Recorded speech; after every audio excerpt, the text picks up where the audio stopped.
Let's look at some more integrals.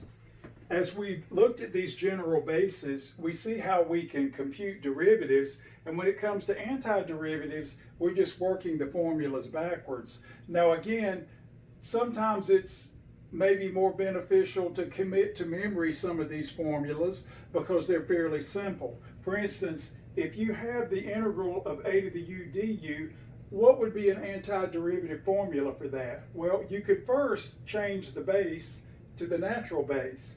Just write a to the u is e to the u ln of a.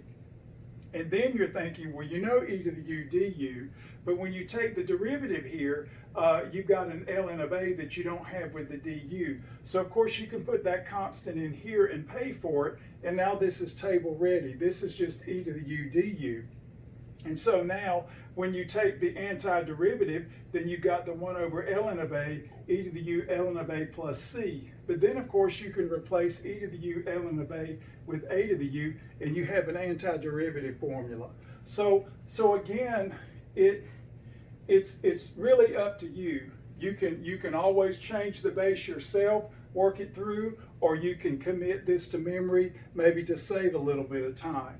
So now when we look at number 1, we have x cubed times 5 raised to the x to the 4th plus 1 dx. Now, of course, that looks like an a to the u problem. So first we write it in a more suggestive way. We move the x cubed over, and note that the derivative here gives us a 4x cubed. We only have an x cubed, so we put in the 4 here and pay for it here. This is now table ready. This meets this formula. So to actually compute the antiderivative, we have the 1/4, but then we have the 1 over ln of 5, and then a to the u, 5 to the x to the 4th plus 1 plus a constant. So if you actually know this formula, that makes this antiderivative very simple. And again, we keep doing the same thing. Unless we're doing a miscellaneous substitution, the straightforward substitution is just application of the chain rule. And we do that all of the time. Now this next problem is not difficult, but you could spend a lot of time changing the base to make the actual antiderivative look nicer if you like. Okay, so we start with the antiderivative of the base 10 log of x divided by x. I know usually we don't put the 10 in because it's just the common base, but let's put it in now just so it reminds us that it's not base e. So in order to work this through, we're thinking, well, we need to change the base because this looks like a power rule problem. So we replace the base 10 log of x with the natural log of x divided by the natural log of 10, just using the change of base formula.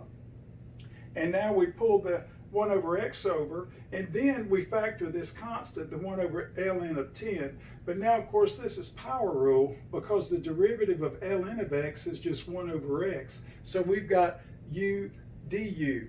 So add 1, divide by the new power. So here we add 1 to 1, we get 2, divide by the new power. So we have 1 over ln of 10 times 1/2 the quantity ln of x squared plus a constant. Now that's fine. That's an antiderivative that we can live with, and there's no problem with it. But you might think, okay, can we convert this back to a base 10 log of x? Well, certainly, but I mean, you can spend all day doing this, but just say, for instance, you were interested in doing that.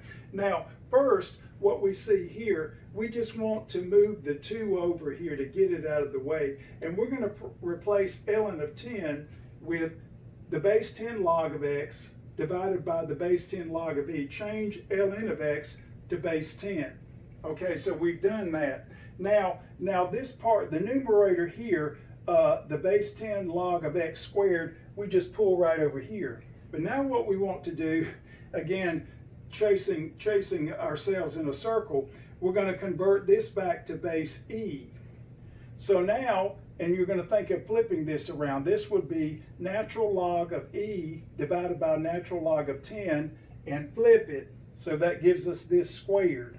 So now, of course, the natural log of e is just 1, so we get 2 copies of the natural log of 10, which will absorb the 1 copy here and leave us with 1. So now we have ln of 10 divided by 2 times the base 10 log of x quantity squared plus a constant. Now again, like I say, this is just an academic exercise to practice changing the base, and then we're thinking, okay, well, our antiderivative has a base 10 log in it, and we started with that. But this would be more than sufficient.